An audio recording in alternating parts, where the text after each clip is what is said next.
So I'm going to be speaking about two different notions of space-time emergence, the synchronic and diachronic views. So what do we mean by emergent space-time? Well, of course, in one respect, it's because GR is not expected to be the fundamental theory. Instead, we're expecting that it's going to be replaced, of course, by a theory of quantum gravity. At extremely high energy scale, basically in the regimes where we expect quantum effects to become important. And in this regime, we have it replaced by a theory of quantum gravity. And quantum gravity is not supposed to describe space-time, but instead the unknown underlying non-spatiotemporal physics that somehow gives rise to our conceptions of space-time as described by GR in its own relevant domain. And so GR, with its conception of space-time, should be recoverable from quantum gravity. And as you all know, there's currently no accepted theory of quantum gravity. Instead, it's got a number of different approaches towards it. So GR is not supposed to be fundamental, and quantum gravity will replace it as a more fundamental theory. But there's also another regime, so we haven't seen this slide enough during this conference, where quantum gravity effects are supposed to become important. Again, starting from our current large-scale observations of the universe, and going back in time using equations, what we see is the universe contracting, but at some point our equations stop giving meaningful, supposedly, answers and predictions, and we hit the Big Bang singularity. And one interpretation of this is that here again, GR is not giving us the right answers because it's failing to take into account some quantum effects that become important in the very early universe. So quantum gravity is supposed to describe, firstly, physics underlying space-time. And so moving from this more fundamental non-spatiotemporal description provided by quantum gravity back up to general relativity may be an example of synchronic emergence. And on the other hand, we also expect it to describe physics near the Big Bang. And in this case, the evolution of the universe from a prior non-spatiotemporal state to one with space-time may be an example of what would usually be called diachronic emergence. Of course, these terms aren't very adequate in this case because we're talking about the emergence of time, which can itself be a process in time. So instead, we can think of them proposing new terms. Hierarchical conception of emergence, where you go from the more fundamental description to the spatiotemporal one, and a flat emergence, where we go from the non-spatiotemporal one to the universe with time. So we'll look at both of these. The first case, this idea of hierarchical emergence, it's typically taken to contrast with the idea of reduction. On the other hand, the diachronic case, in an analogous way, may be thought to contrast with the causal determinism. So today, basically philosophers are very interested in the idea of emergence generally, but it's quite interesting to ask how we can conceive of these two notions of emergence as emergence. So I'll develop an account, a philosophical account of emergence that could cover these two cases. And I'll show how it could potentially apply in some examples in quantum gravity and cosmology.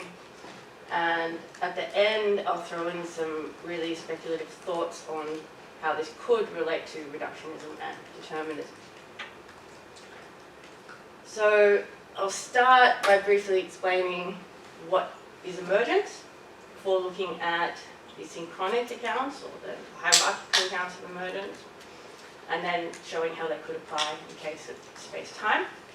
Then move on to the diachronic or the flat accounts of emergence, and again showing how that could apply in the case of quantum cosmology. And some conclusions there, and then some random thoughts on reductionism and determinism that aren't very worked out. So, emergence, it's usually taken, very, very general schema, to be an asymmetric relationship between two relata of the same nature. So an emergent E, and its emergence basis, whatever it emerges from, which we call B. And the general schema, typically it usually just has two conditions, but I'm going to have three here. Firstly, there's a dependence condition. So E is somehow supposed to be dependent on, determined by, constituted by, generated by its underlying basis. And yet it's also supposed to be novel and autonomous from this basis. So novelty meaning that the emergent is exhibiting striking features that aren't possessed by its basis. And it should also be, in some sense, autonomous from this basis state theory. Meaning that E is somehow unpredictable from, or irreducible to, or unexplained, or robust against changes in its basis. And for me, I'm interested in emergence as a relationship between physical theories, or parts of theories. So E and B are going to be parts of theory. So in synchronic emergence, E and B are supposed to describe different levels. So, for instance, theories that apply a different range of length or energy scales. But these theories are supposed to apply to the same system, at the same time, or otherwise under the same conditions. So the idea is that there's not supposed to be any change in the system except at the level at which you're viewing it. And typically in physics, this corresponds to the energy at which you're probing the system. And typically we think of the emergent as being a lower energy theory and the higher energy one being what it emerges from. Contrasting with diachronic emergence here, E and B are supposed to describe the system at the same level,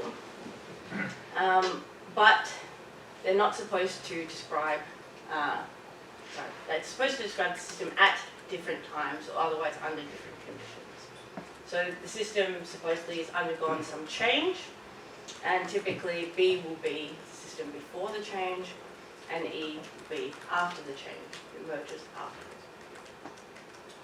So here's a picture from Jay and Sartanea, and suppose you have some system. At T1 it looks like this. At T2 something's happened here. If you're interested in diachronic emergence, you would just compare the system at T2 with the system at T1, but only on the same level, so N1. Whereas if you're interested in synchronic emergence, or the hierarchical emergence, you'd look at it only at a single time, so here it would be at T2, and comparing the system at the description of the higher level N2 with the description at the lower level N1. Sorry, could you give some examples, concrete examples? I'll get to some examples, yeah.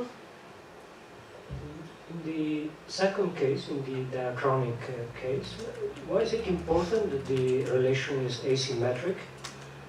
I could imagine being able to speak of emergence both ways in that case. I mean, at least for the examples I have in mind. I think it already, I mean, just by, we're interested in asymmetric relation of emergence, yeah. Okay.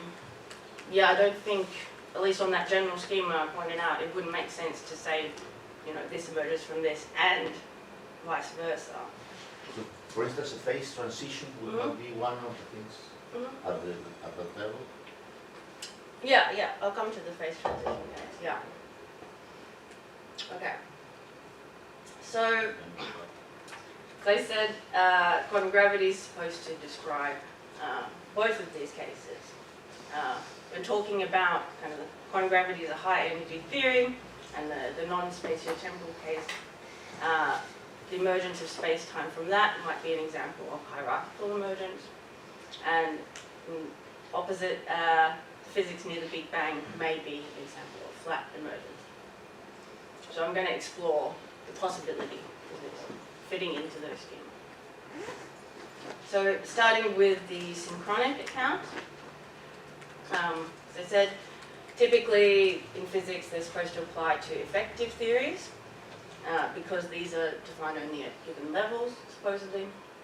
And in this case, there's a notion of fundamentality. Typically, we think of the higher energy of the lower level system as being more fundamental than the emergent description. An example of synchronic emergence of space-time in this case is the analog models of space-time.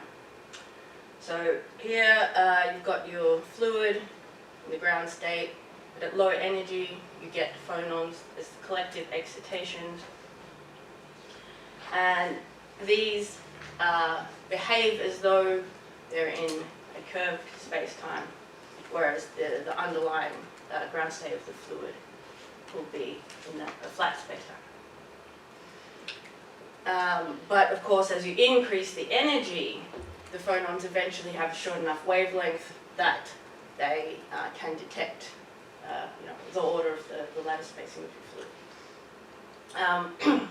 But at low energies, they're behaving effectively autonomous from the underlying fluid behavior. And this is a generic feature that just arises from the way we construct these models by the linearization. So it can apply to many different types of fluids. Okay, so looking at this general schema again, I think we can see how it fits into the idea of emergence. We've got a dependence condition because the effective theory is constructed from the higher energy theory using the methods of effective field theory. And the phonons, they're kind of nothing over and above the collective excitations of the underlying particles in your fluid. We also have conception of novelty here, because as we've seen, they both have different symmetries. I actually didn't write that, but yeah, the effective theory is a curved space-time, so it's characterized by Lorentz invariance, whereas the underlying ground state of the fluid is LA invariant. And Jonathan Bain uses this as an example of conception of emergence. He bases it on this novelty of the different symmetries. But I think we also have a sense of autonomy here because this effective curved metric is so incredibly easy to obtain from a variety of different systems of different micro-constitutions. So if we were only given the theory of the phonons, if we're only looking at the system at the low energy, we wouldn't know the micro-constitution of what's going on in the fluid. So I think this is an example of the hierarchical synchronic emergence of space-time. Okay, so going from that example and trying to distill the important parts to make an account of emergence compatible with that general schema, I think we can say that the dependence, because the low energy theory is constructed or derived from the higher energy theory, and the physics described by the laws of the effective theory may be said to supervene on those of its bases. So supervenience, it's a metaphysical relation that basically says there would be no change in this emergent theory unless there was a corresponding change in the bases, but not the other way around.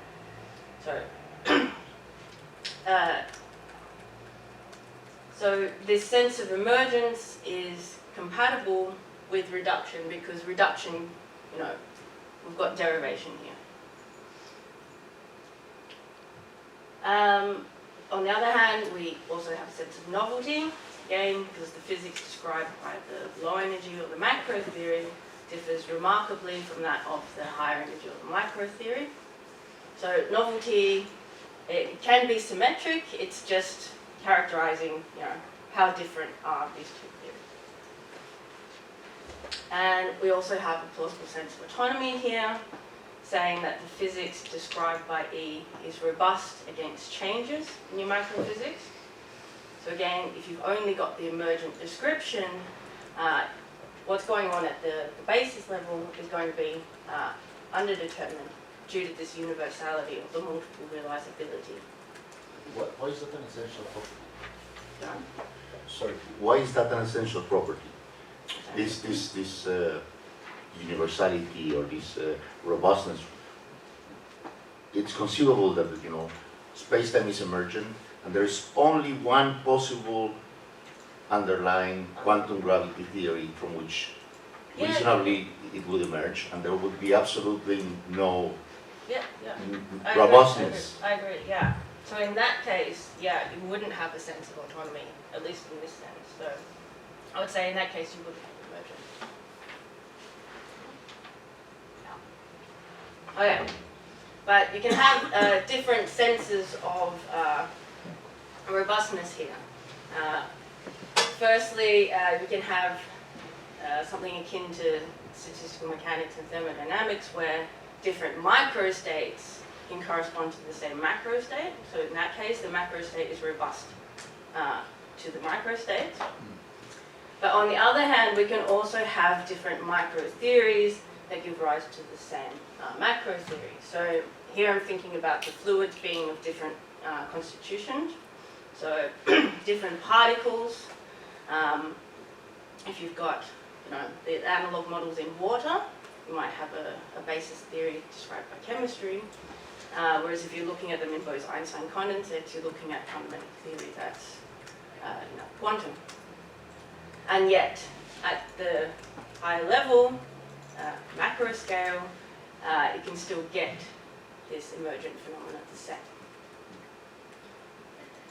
Okay, so that was the general schema for synchronic emergence or hierarchical emergence. That's, and one example of emergent spacetime according to that. We'll now look at the case of quantum gravity.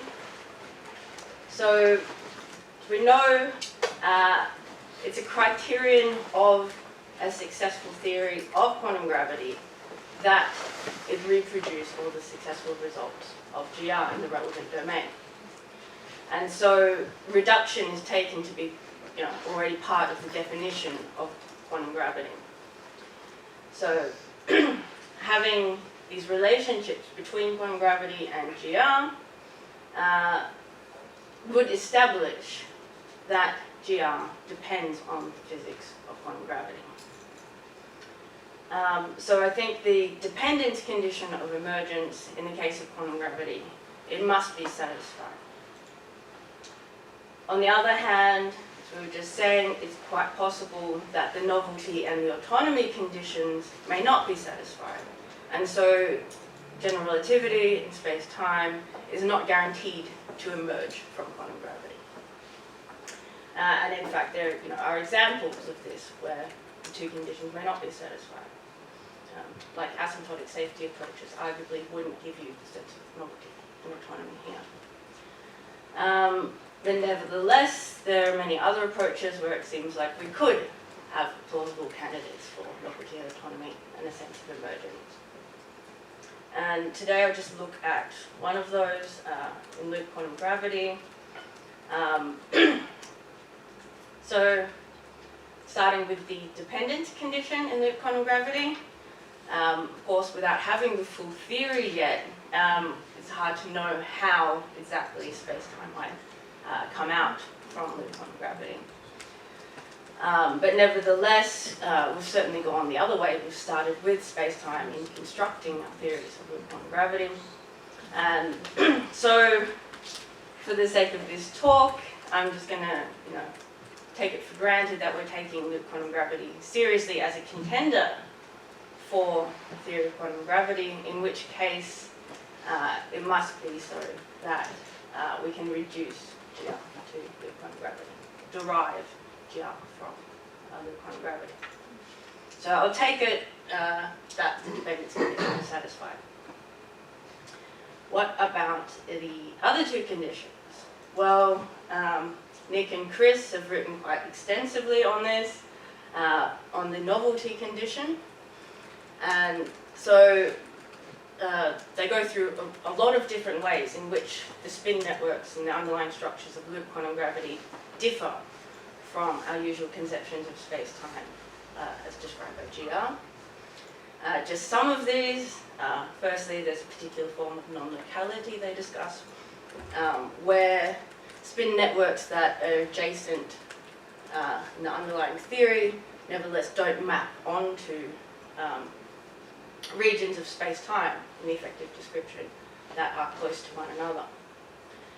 Also, the generic states in loop quantum gravity, the superposition, so there's not a clear notion of geometry here. And we also have the problem of time.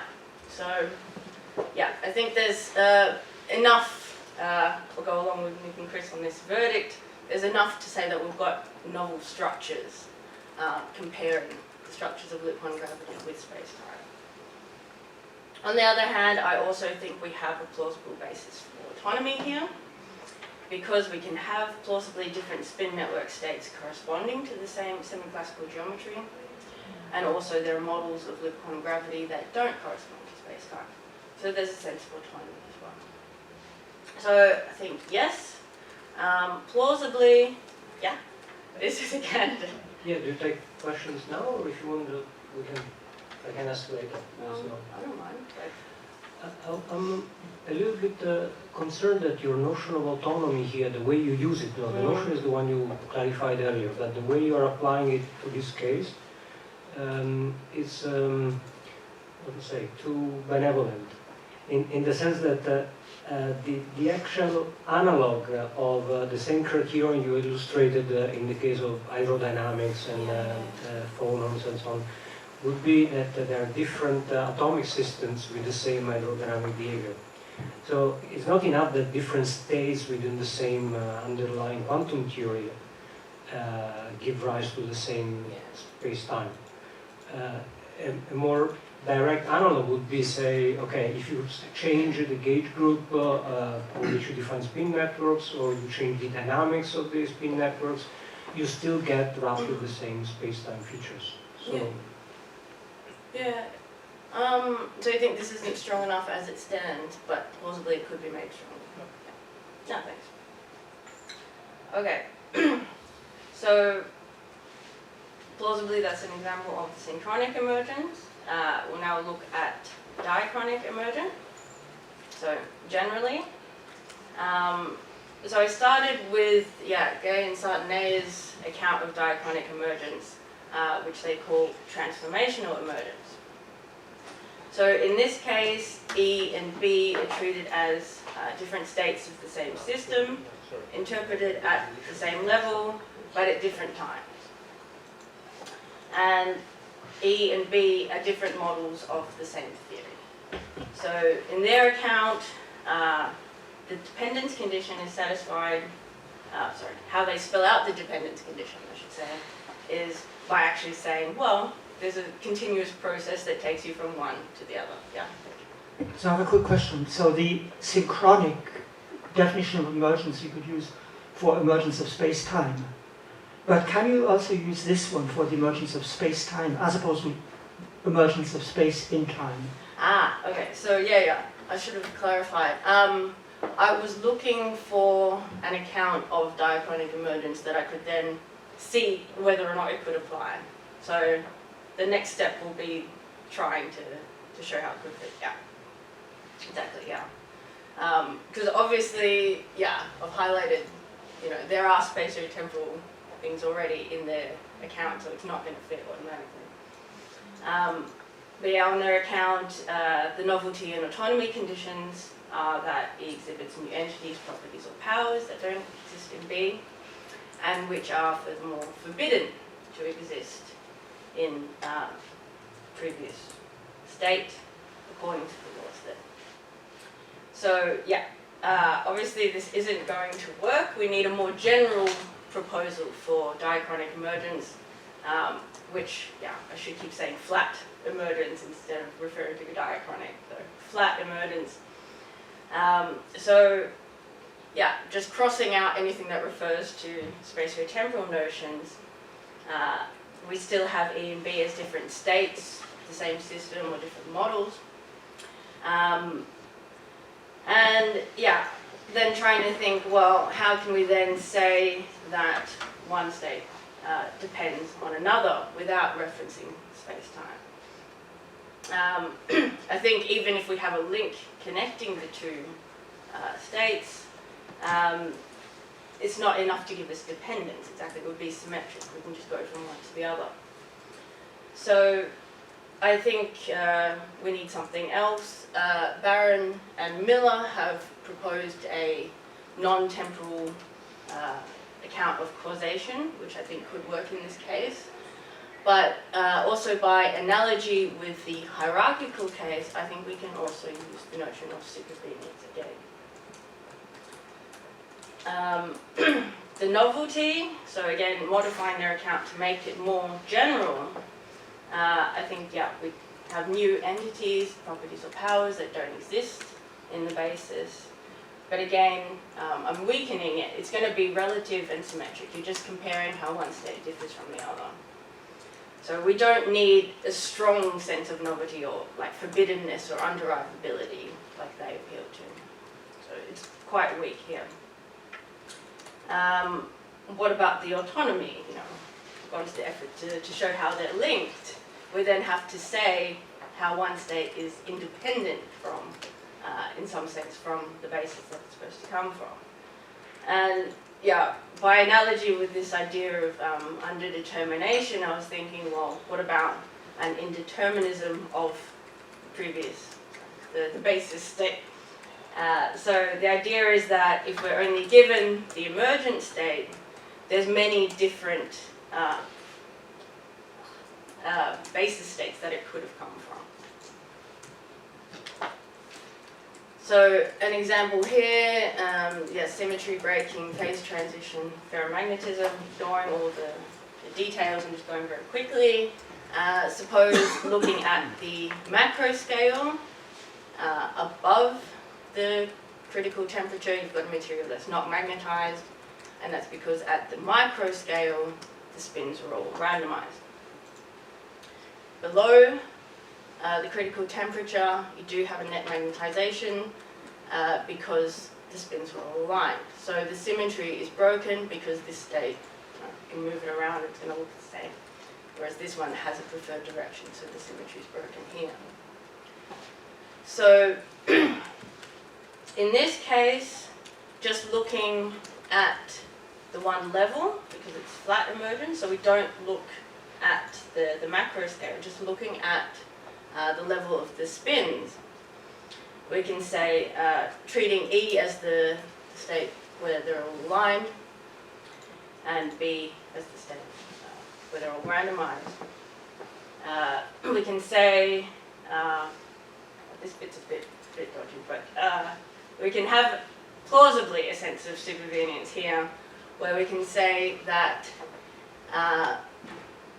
this one could be different only if this one were different. Whereas if we, change this around, it's no guarantee that it is going to result in a change here. So that's the idea of supervenience. The novelty, that part's more obvious. We've got a state where there is a preferred direction coming from a state where there is not. And we have a sense of autonomy because, probably it's a very weak sense of autonomy again, the idea that many different microstates here, different arrangements could still lead to this same emergent state. And also,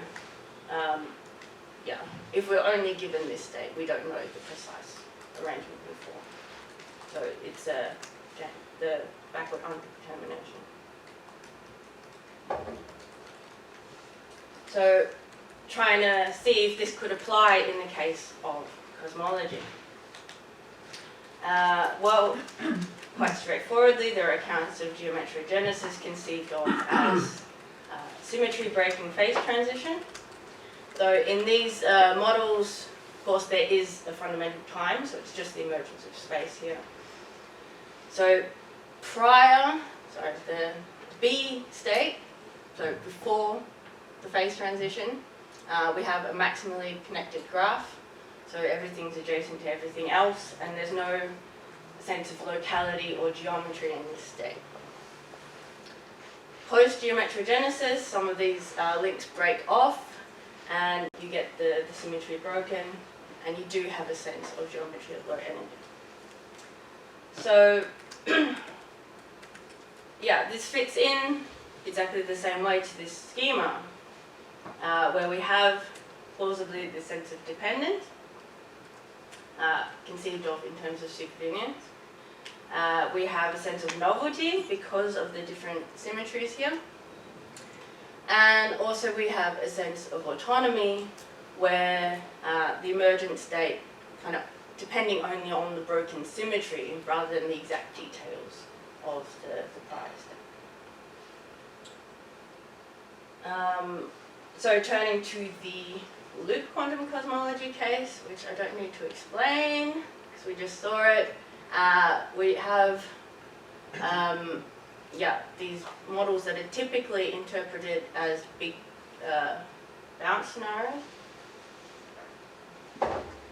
where the Big Bang singularity gets resolved, and you have a picture that's typically interpreted as this. So time is the green arrow, it's the universe collapsing and then re-expanding. And this is using the scale factor quantum operator as the time variable here, which is not unproblematic. So I'm really using Nick and Chris's example here and following their account. And what they say is actually there are some models where you can't straightforwardly interpret it as a big crunch, because in these models there's a signature change where there's no continuous notion of the time variable that you're treating the scale factor in between these two phases. So in this case, what you have is an intermediate structure where there's no connected notion of time. It's purely spatial here. So they then argue that it's more natural then to interpret time as being directed away from what would have otherwise been the Big Bang.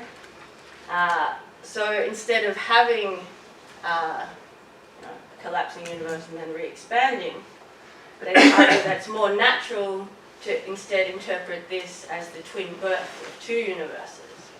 So time being directed away from the minimal state in both of these. So two spatiotemporal universes emerging from this single non-temporal state. And they call this the temporal emergence of space-time. So I was interested, does this fit with the account of emergence? Can we make sense of this as emergent? Well, firstly, you have to wonder, well, what is emerging from what? Because we've got kind of different options here. The first case, we can imagine a space-time dissolution, where you're imagining that universe collapsing and then having the non-temporal state coming out of that, emerging from that. Or you can look at the other hand, the expanding universe with space-time emerging from the non-temporal state. So that would be, these two scenarios correspond to the interpretation where you treat it as a bounce.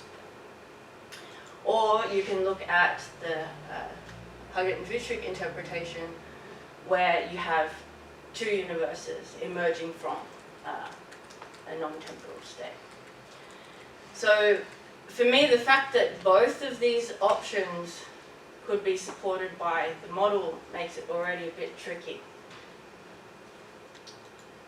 But going ahead and treating, as Nick and Chris do, the emergent state as being the expanding universe post-Big Bang, so with space-time, and saying that it's emerging from this purely spatial state. And then asking, well, can we see how the condition gets satisfied here? Again, I think because of that problem, it's quite artificial to already distinguish, well, which one depends on which. How do you say? Novelty, I mean, that's the easy one. In one case, we've got space-time, and the other one, we've got atemporal, purely spatial state. But autonomy, I mean, how do we say that one state's independent of the other? It's really going to depend on, well, once we understand which one we're taking as the dependent and the independent one. So I think this is really not clear how we can call it emergent. But Nick and Chris do have a proposal for the dependence condition. They suggest that we could potentially conceive of the non-temporal region as coming before, on a very liberal notion of the idea of before, if we extrapolate, so just quoting from the paper, extrapolate local directed time beyond its proper domain of applicability, then we can conceive of a non-temporal region coming before the effective spatio-temporal one, if time-like curves in the effective space-time can be extended into the past non-temporal region, but not into the future in the effective direction. So they then say even if the Big Bang state is timeless, it may be a past limit relative to time's arrow, and from the perspective of the effective spatiotemporal description, you picture an open time-like curve plus an extra point, which represents the purely spatial, having non-temporal extension. And in this case, very speculatively, but it's a suggestion, you could consider the initial point as a time from which the later states then evolve. But they say this would then require there be dynamics from which you can treat this non-temporal region as an initial state. So, yeah, it's a proposal, but it's very speculative. But plausibly, if it works, we could get a sense of dependence using this. Here we go. So, in that case, we could have a sense of dependence, we would have the novelty, but could we also have a sense of autonomy? Again, getting even more speculative, it really depends how sensitively this spatio-temporal state would then depend on the non-temporal one. But I think if we do have an inflationary scenario, as we heard was possible, then we could have a sense of autonomy, because then the sensitive dependence on the exact state is going to get washed out by the inflation. So, yeah, possibly loop quantum cosmology could lead to a sense of emergence in this sense. Okay, so that was basically it. Here are the conclusions. So, proposing that we treat synchronic and diachronic emergence in the same general schema, so dependence, novelty, and autonomy, and basically I think we can use the same sorts of considerations in both cases. So I think we can understand both forms of emergence in the same general schema,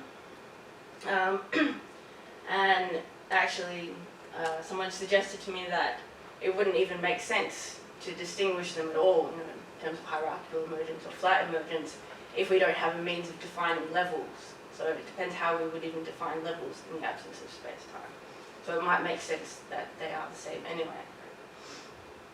I've presented two plausible examples of potential cases of hierarchical emergence, the Analogue models and loop quantum gravity, and some possible examples of diachronic flat emergence.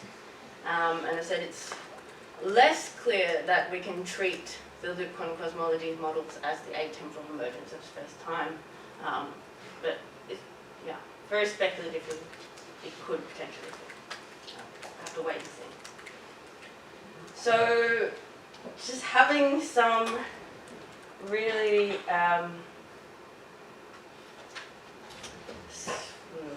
new thoughts. I was wondering how this could relate to reductionism and determinism. You know, treating these two cases of emergence as analogous in some sense. So, synchronic emergence, as I said, it's typically contrasted with reductionism, in which case, you know, the success of the theory that gets reduced is due entirely to the physics of the theory it reduces to. On the other hand, diachronic emergence may be contrasted with determinism, whereas the state of the system at one time fixes the past and future evolution of the system. So I thought this was quite interesting to explore. But of course, that's the disanalogy here, is that in one case, determinism is symmetric, of course. If we have the knowledge of the complete state of the system at any one time, according to determinism, we can have it at any other time. So you can go in either direction, you can get a prior state or a future state. On the other hand, reductionism is typically asymmetric, where you can go from the more fundamental description and derive the less fundamental one. But plausibly, in this count, you can't go from the less fundamental theory and know the more fundamental theory. And the reason for this is due to coarse graining. When we move from more fundamental description to a less fundamental one, we're using approximations, we're throwing away information. Whereas in the determinism case, just evolving the system from one state to another, you're not losing information here. So trying to conceive of flat emergence in the same way as we do hierarchical emergence would need to kind of force this asymmetry or find a way of making some asymmetry here in order that we get the autonomy condition satisfied. So if we were to treat flat emergence in the same way, it requires losing information about the precise initial or basis state that the emergent one's coming out of. So this is just new thoughts I'm exploring. But I'm not the only one to kind of look at these interrelations and try to make it, see what's the relationship between the two, or draw an analogy here. Alistair Wilson has been very interested in the idea of grounding as being a type of causation. So grounding is a metaphysical relation that's supposed to reflect an inter-level dependence, whereas causation, again, it's supposed to be a flat notion, an intra-level dependence. So,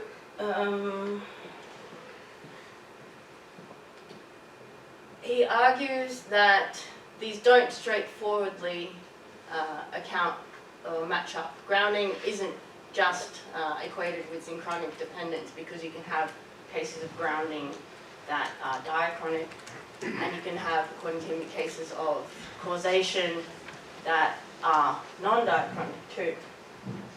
But trying to distinguish between causation and grounding here, even if we do have a clear notion of time, which we don't in quantum gravity, that this temporal demarcation criterion is inadequate. Instead, he proposes a mediation criterion. So even though he takes grounding as a type of causation, he takes them as distinct concepts. The mediation criterion appeals to mediating principles, so general principles that mediate the connection between the dependent and the thing that depends on. And in this case, grounding is mediated by constitutive principles, whereas causation is mediated by laws of nature. So yeah, that's basically it. I'm not sure what to do with this, but I think there could be something worth exploring how this would apply in space-time case. So yeah, that was the additional conclusion. What is this analogy, and will it change if time is emergent? That's it. Thanks.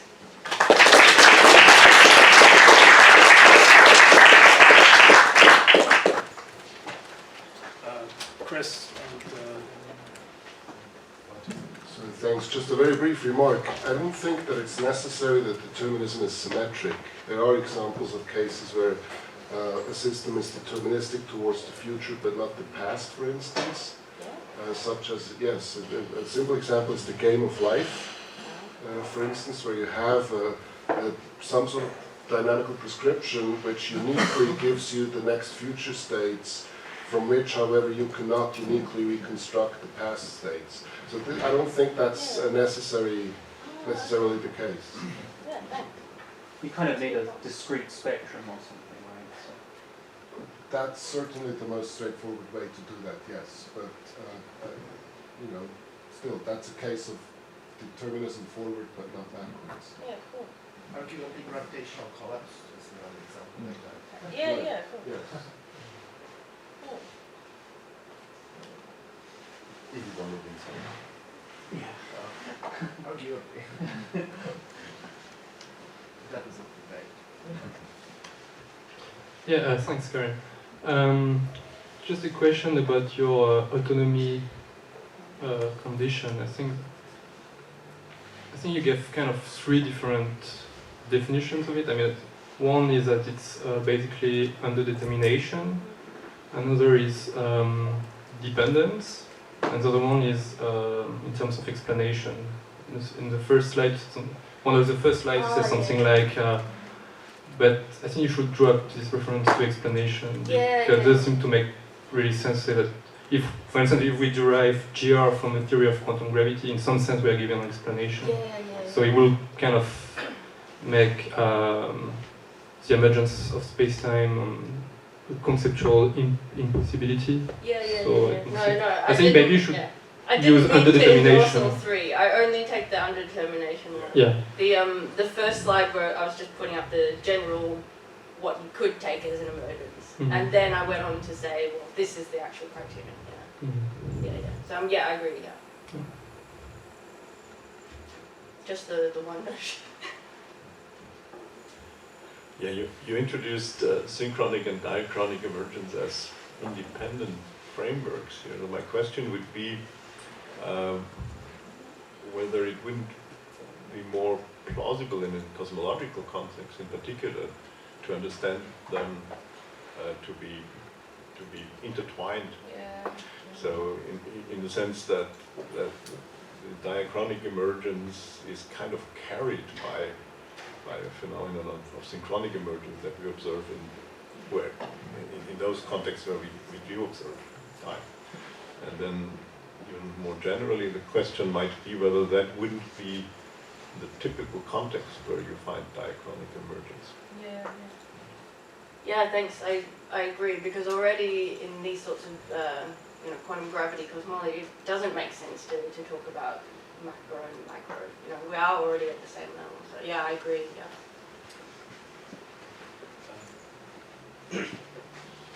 So I have a question and a suggestion related to the question. So the question is whether you can say a little bit more and explain a bit more, because I'm not sure I understood how the dependence condition applies in the case of a symmetry-breaking phase transition at the macro level. because you looked at the micro level, but at the macro level, in fact, if I think of two different phases, I don't see any obvious dependence condition. And in fact, that was my initial motivation for asking the question earlier. I don't even see a directionality of the transition from to. That has to be only one way and cannot be the other. And the suggestion following the question is that in fact, that would be the perfect context to analyze the viability of the notion of diachronic emergence, because that is the context that, at least on the theory side, is that of equilibrium statistical mechanics. So there's no time. So in fact, I think it applies literally to a lot of quantum gravity cases. Yeah, I agree. Yeah, it's pretty hard in this case. Especially, in phase transitions, you're already looking at the macro phenomena. Yeah, and exactly what you're saying. It is pretty difficult. hierarchical emergence, and you only compare different Only possible comparing outcomes the of micro, yeah.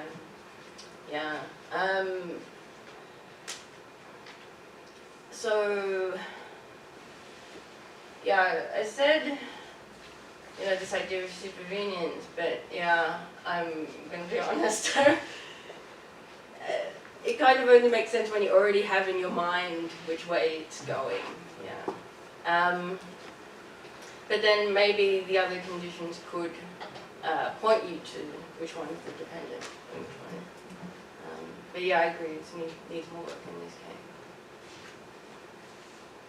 Thank you, Karen. Oh, come on. Thinking about putting synchronic and diachronic emergence into the same framework, I think you had this as one of your bullet points on one of the slides. Because when you're thinking about how do we think about diachronic emergence, we don't have time. You say, well, let's just think about it maybe in terms of changing a variable, and we slide it back and forth. If we see certain phenomena which we can capture under the notion of emergence, and maybe we can call it a diachronic emergence. And I was thinking, in the case where if you let your variable be scale itself, the energy at which we are going to be looking at the system, well then you've already turn into the other one. Yeah. Well, yeah. So there's a sense in which if you don't scope over what you take that variable to be, you can get diachronic emergence as a special. Synchronic emergence as a special case of diachronic. Now you could of course limit the scope, but the variable has to be a property of the system, not the property of our measurement device or the language that we're using to describe the system. So that's a choice for you to make. But then I was thinking about the real difference to me between the synchronic and the diachronic comes down to whether or not the system is undergoing a change or not with respect to that variable. So that might be a better, clearer way of trying to capture the difference between those two things. Is it the level of description that's changing, or is it the system itself that's changing, not in time, but with respect to some parameter? Yeah, that was the idea, yeah.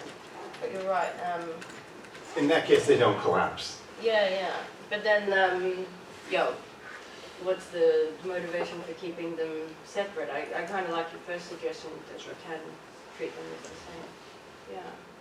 Yeah, thanks. But then, it's really not going to satisfy like Gay and Sutton with their diachronic. They're really into it, and if I get rid of this idea of change, that's good. Thanks. Any more questions? So, I think this is kind of related to a couple of questions you already had. I'm just going to note that in the talk, the way you characterized the EMB kind of changed. So they started off being two theories, and then they became two models, and then they became sort of two states, I think, to get to the sort of multiple real, to get the underdetermination. Describing the state. I think often people use model, so you're really thinking model as a particular solution in that case. I think I was hearing it in the first place as sort of class of solutions or something. No. Sort of sector of solutions. Yeah. So it is kind of to really get that multiple realizability at the level of sort of states, you really are, that's what you're really talking about between E and B, right?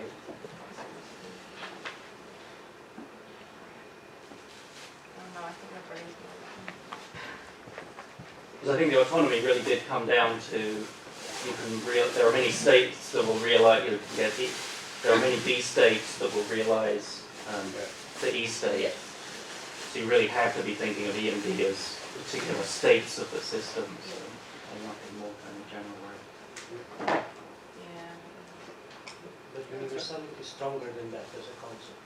Well, there were two parts of the universality, right? One is, As it is Not just used in different. us, but it's the only kind. It's Yeah. a stronger condition. Really interesting. I mean, the state-to-state one just sort of is supervenient. It just is supervenience, right? It's not a different condition from supervenience. So after this talk, Chris has some brief thank you messages. Is there any question? No? If not, let's thank Karen. Thank you.